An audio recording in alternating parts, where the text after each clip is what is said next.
Assalamualaikum warahmatullahi wabarakatuh. Kawan, sebelum Anda memulai aktivitas hari, kita ikuti kajian Syarat Hikmah Dialog Fajar.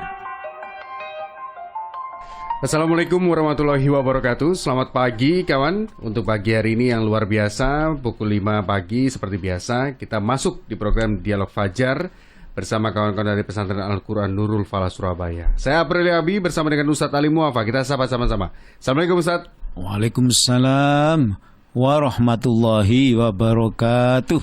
Alhamdulillah. Alhamdulillah. Rapi sekali hari ini Ustadz. Oh, ketemu Mas Abi nggak sembarangan.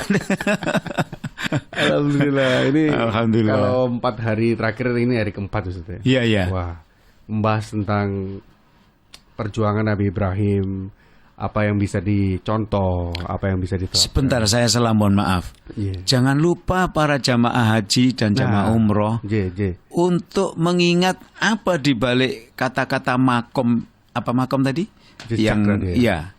Yang bekasnya injakan kakinya Nabi Ibrahim. Ya, napak til pernah lupa para jamaah haji umroh untuk mengambil mendalami.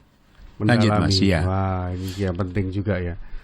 Dan itu jadi salah satu tanda kalau Nabi Ibrahim itu memang jadi salah satu nabi yang ada bukti napak tilasnya yang perlu kita imani juga. Gitu. Betul, betul. Nah, yeah. Termasuk juga, nah ini yang saya tadi kepikiran juga tentang Nabi Ibrahim, yaitu tentang rasa taatnya beliau.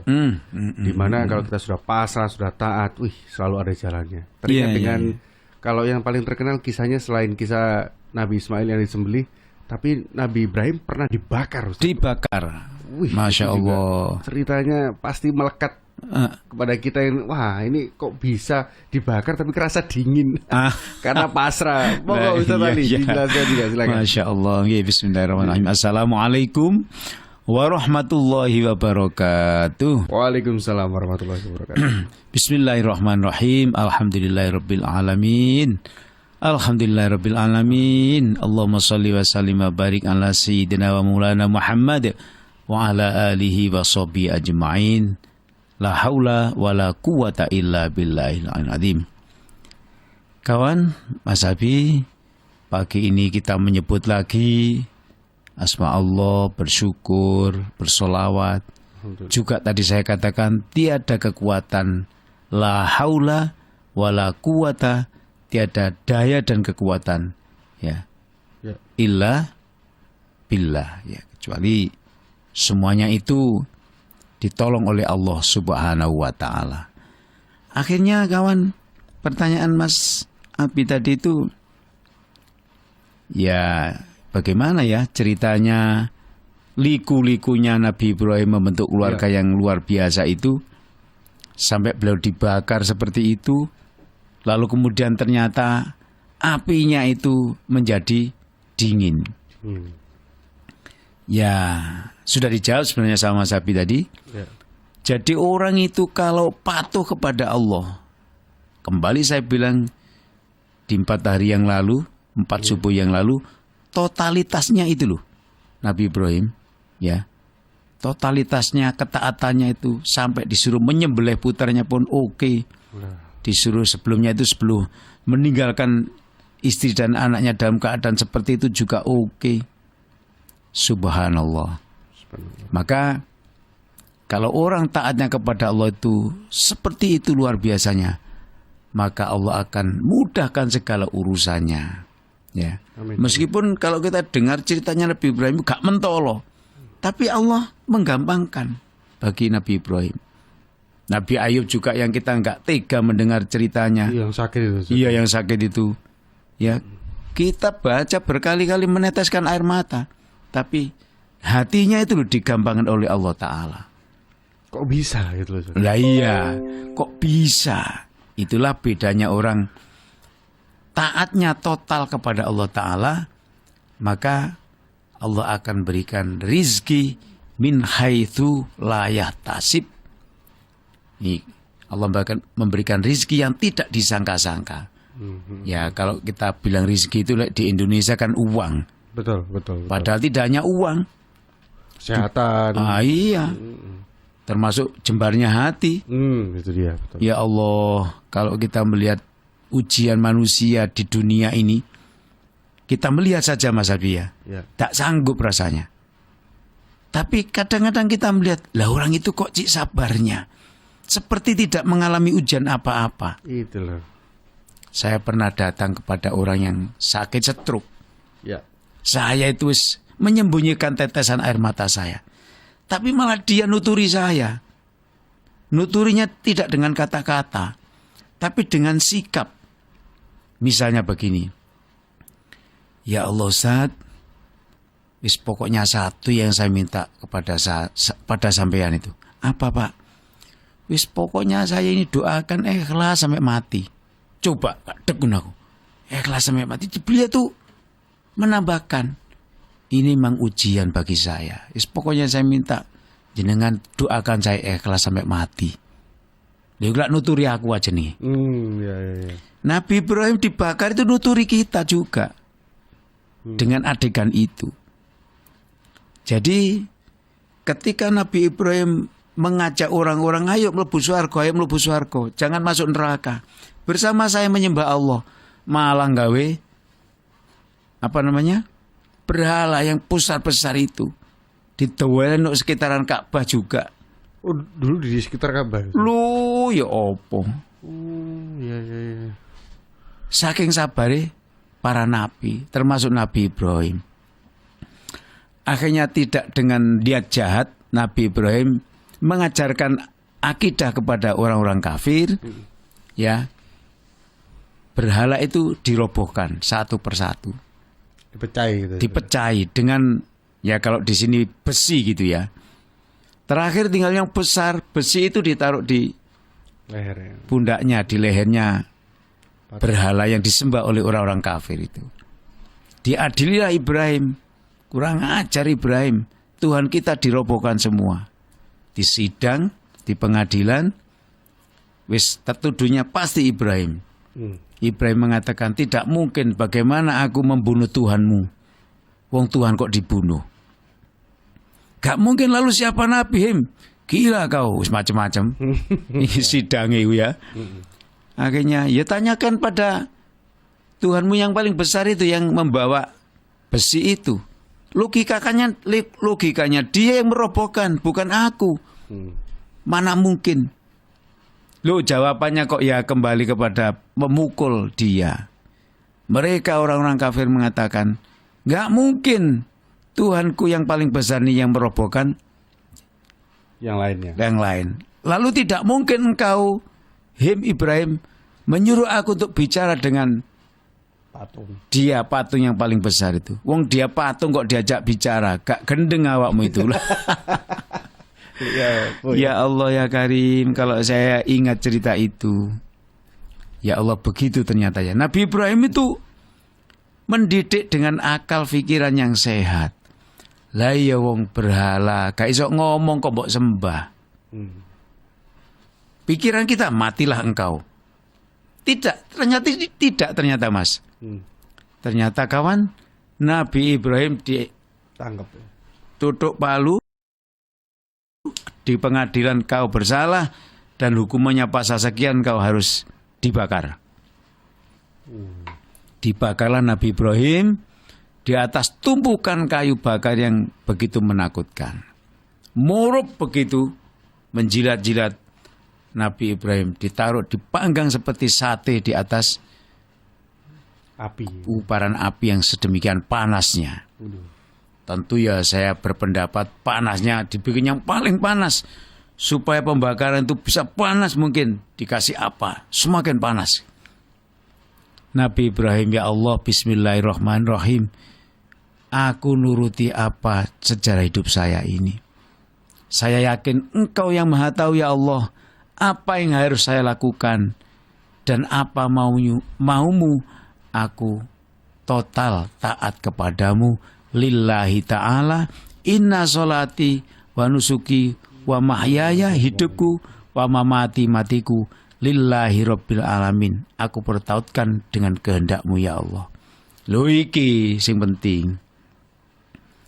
Jadi kalau kita lihat sejarahnya, mulai belum punya putra sampai putranya nanti itu disembelih kayak gitu, itu Allah Subhanahu wa taala mencatat bahwa Nabi Ibrahim itu adalah nabi yang sangat taat kepada Allah, total sak keluarga-keluarganya.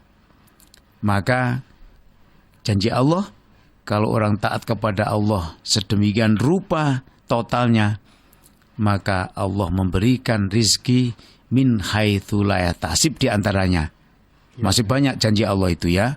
Di antaranya Allah memberikan rizki yang tidak disangka-sangka. Sekali lagi, rizki bukan hanya uang, tapi rizki juga berupa kejembaran hati, ketaatan kepada Allah semakin dekat. Tapi bagaimana Ustaz, kalau kita taat gitu ya, taat di jalan yang benar, itu kadang dihujat. Kemudian seperti yang Nabi bilang tadi, meskipun benar, tapi akhirnya juga dihukum juga. Betul. Nah itu kita bisa goyang tuh rasa taat kita kepada Allah. Betul. Karena harus menyesuaikan dunia gitu Ustaz. Iya. Nah itu gimana Ustaz? Aku wis sholat sampai jungkir balik sampai bundas, tiba uji aku ya si ono kan begitu dah. Nah, iya. Kalimat itu yang ditunggu oleh malaikat. Apakah engkau diuji Allah semakin dekat dengannya seperti Nabi Ibrahim, ataukah malah kafir kamu? Iku dibisi terus sama malaikat. Lah tapi iblis sebelah kiri iku ya melok bisi. Yang ngunu salahno Allah. Sudah begitu itu Allah mengumumkan dalam Quran, innahu memang setan itu lakum bagimu aduun, memang musuh mubinun yang nyata sekali. Ya. Tidak hanya Nabi Adam, Nabi Ibrahim pun diuji. Misuwo, apa pangeranmu? Gak iso nulung awakmu kamu. Tak apa tadi? Tak panggang seperti sate. Gak bisa. Ayo mana Tuhanmu turun tangan? Gak bisa. Gak ada itu Tuhanmu. Itu dibisikkan terus. Si iblis itu sudah ngerti kalau nanti dia mati, itu mati konyol karena dia tidak menyebut Allah, tapi menyebut iblis tadi itu. Itu Mas. Jadi kawan, kekuatan imannya Nabi Ibrahim itu luar biasa kuatnya. Dibakar kayak begitu tuh dianya, bukan hanya ya, dia menyebut asma Allah. Bukan panasnya yang dikemukakan, tapi ya Allah, jadikan aku orang yang ikhlas. Ya Allah, bahagiakan aku atas perintahmu ini. Ya Allah, jadikan aku tetap bertawakal. Hidup dan matiku adalah untukmu ya Allah. Tolong tanamkan itu dalam pikiran saya selama dibakar ini. Kira-kira kaget Nabi Ibrahim. Ternyata Allah itu memerintahkan. Nah inilah, itu yang saya sebut Allah kasih rizki yang tidak disangka-sangka. Rizkinya berupa apa? Allah dengan otoritasnya merubah yang namanya barang yang punya sifat panas dan membakar, itu dirubah menjadi dingin dan menyelamatkan. Saya ulangi kawan, yang namanya api panas dan bisa membakar, itu bukan kekuatan api, itu kekuatan Allah yang ditaruh di situ. Sebagaimana kekuatan apa yang dipakai nyembelih itu? Pisau.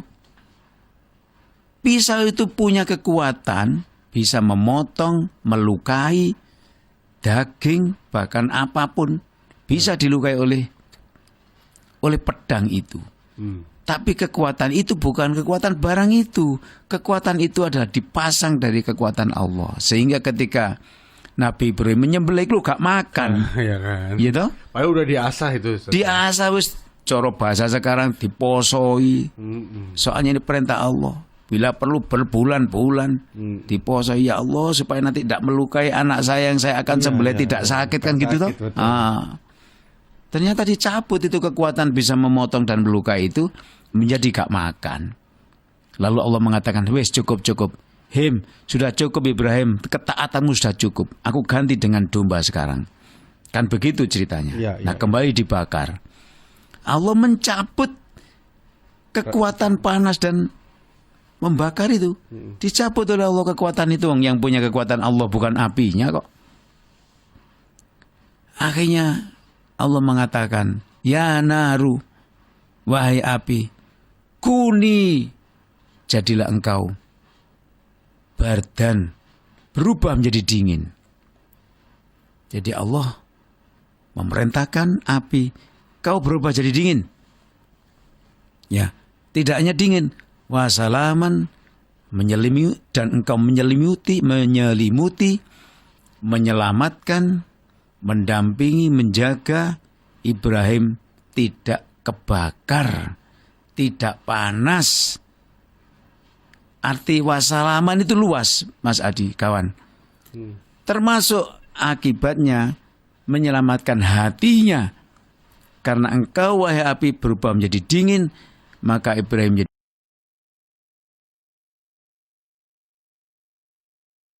menjadi tenang, maka cintanya dan dekatnya kepada aku semakin kuat. Itu masuk ranah salaman, menyelamatkan. Masya Allah. Sampai, saya gambar saja kawan, Ya. sampai dijoki mana, dikai bensin, bahasa sekarang. Gak mempan. Tambah besar murupe nyalanya. Tapi Nabi Ibrahim, tapi gak sombong ya, lo gak makan. Tidak begitu. Yes, Bukan meneng. debus ya, bukan debus ya. Bukan, iya. Jadi beliau tetap menyebut asma Allah, ya Allah, ya Allah. Wis dibaca doanya, ya Allah, ya Allah. Aku mohon selalu ikhlas ya Allah. Aku mohon selalu ikhlas ya Allah. Disulap sampai Allah. Kun fayakun.